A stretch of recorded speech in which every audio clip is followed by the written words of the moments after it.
Hello and welcome back to Strictly Between Us, week 7. This is part 2. We'll be talking about the Tango tops and the Ballroom bottoms for this coming weekend. So, Francis, who do you think is going to top that leaderboard? Well, I think Hamza is going to be up there. I mean, he's just consistently really strong. I feel like with Hamza, no matter what gets thrown at him, Ballroom, Latin, he just knocks it out the park. He's so versatile. So I think, yeah, it's another good week for him with a cha-cha-cha. Yeah.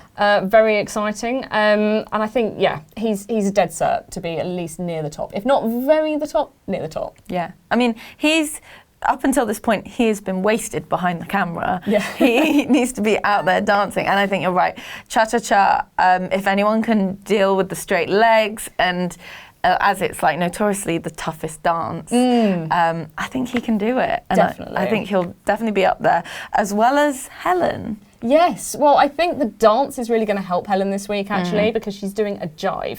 And again, the jive is always one of those dances, kind of the opposite of the rumba, where everybody loves it. And also, it's kind of, again, consistently quite a high-scoring dance. Yeah. And I think Helen, you know, a bit of pocket rocket, her and Gorka, jives always kind of suit shorter people as well on Strictly. And I can just see this being, yeah, again, a kind of standing ovation, really everybody going for it, kind of performance. So yeah. Fingers crossed for Helen. You really can't go wrong with the jive. Like I remember like AJ Odudu's jive. I know that was week 1.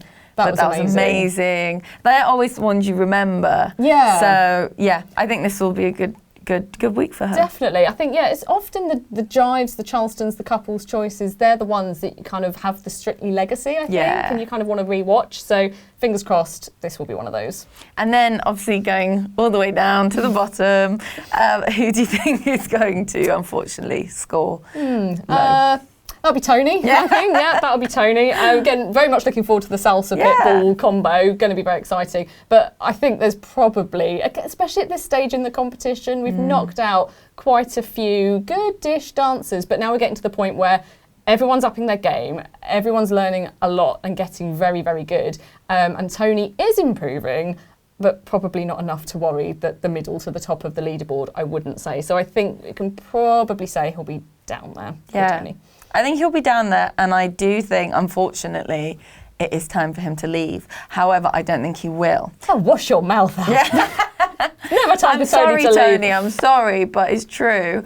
But unfortunately, I think who will be in the bottom 2, it'll be Fleur, as she was in the bottom 2 last week, as well as Ellie Taylor, who is tackling the rumba. Yeah, it's kind of like the curse rumba. It's the second sort of Strictly curse, apart from the main Strictly curse. Yeah, the rumba, I think it's such a tricky thing to get right. And I think it's also for viewers just not the nicest dance to watch. So I think, you know, if you haven't scored that well with the judges, or maybe if you're in that worrying middle part of the scoreboard, you really need help from people to vote for you. And actually, a rumba is not really going to help you. So again, love Ellie, but yeah, and from the remaining celebrities as well, I think Fleur is the only star who has been in the bottom 2 twice. So the odds aren't good for her, again, for being in the bottom, but yeah. And I do think it's unfair, because I do think Fleur is a good dancer. Yeah. But yeah, there's just something that, Yeah, there are a couple of celebs I still think this year who aren't quite connecting with viewers in the way that some lesser well-known or lesser good dancers like Tony are. Yeah. So yeah, I think again, as always with Strictly, it's a bit of a combo of the best dancers, but also the people who are really connecting with people and sort of having that reason to vote for them. But yeah, I know what you mean about Tony. Probably time for him to go, and if not, it'll get to a point, a sort of John Sargent type. Oh my goodness, I need to leave now, kind of, I don't want to win or make it to the final. So hopefully we won't get to that point with Tony. Hopefully not. Well, that's it for part 2 of Strictly Between Us this week. Stay tuned for part 3, where we'll be chatting about what we want to see from the future of the series.